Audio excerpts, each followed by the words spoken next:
Well, it may be July 31st, but it feels like New Year's Day around college football, particularly here on Liberty Mountain because it is the first day of fall camp for the Liberty Flames. Year 2 under head coach Jamie Chadwell as the Conference USA champions from last year are back and ready to attack the 2024 season. And JP, we'll start there as this team looks to come in not defending a title but pursuing another one here in 24.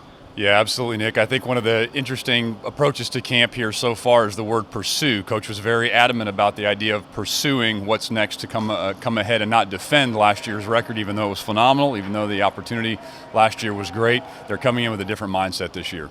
Yeah, and that's a good point because it's not a boxing match, right? You don't come in with the heavyweight title on already. You got to go out and earn it here this year. And for this team, a little bit similar to last year in that there's a lot of newcomers, close to 50 new players on this roster, but still some familiarity already here with this bunch coming into year 2. Yeah, I think the second year is going to make a massive difference, obviously, coming in last year. Coach talked about it just a little bit ago. It was kind of eggshells and everybody getting to know each other, even around the building. And this year, even with 50 new players, you still have the camaraderie of the spring camp, certainly last season as well. So these guys are already starting mile markers down the road, if you will, and the familiarity is there. It's just adding to what went on last year. And it helps, too, when you've got a guy back in Caden Salter under center. Flames get their quarterback back here this year.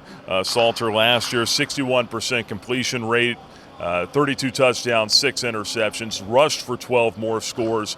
Quentin Cooley back as well in the backfield, a 1,400-yard rusher last year with 16 scores.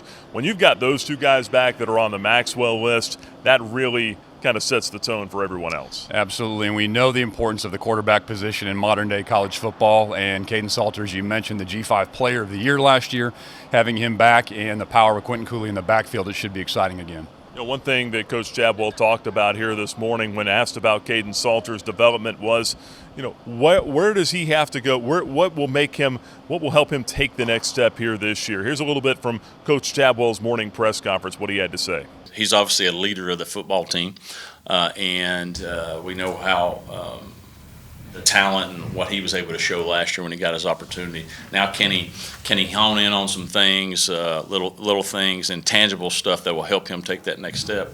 And then who's he bringing with him?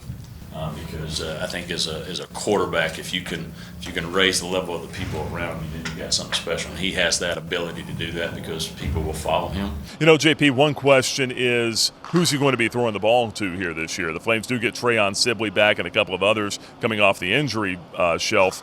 But when you look at losing a 1,000-yard receiver in C.J. Daniels, some other guys have got to step up. Definitely, and there's a great unknown at the wide receiver position right now, but there's also competition at the wide receiver position, and that's exactly what you want as a coaching staff. It's what you want as a team. You want the ability to go in and compete. The guys know that their job's not necessarily secure. There's always somebody behind them, but at the same time, every day that makes for great practice and great competition. Yeah, it should be a lot of fun to watch as camp unfolds. Quick look at the defensive side of the ball now, though. Team that had 21 interceptions last year, led the country in that department. They lose some guys at corner. They have some experienced veterans back at safety in Brylan Green and Quentin Reese, though. What are your expectations here for this defensive unit? Yeah, I think, again, expectations are very, very high from the defense that performed as high a level as they did last year. I think C.J. Bazell is going to have a critical role in this, the preseason Defensive Player of the Year for Conference USA. It's going to be great to see the impact that he makes, and that front seven, again, is going to be critical to Liberty's defensive stand.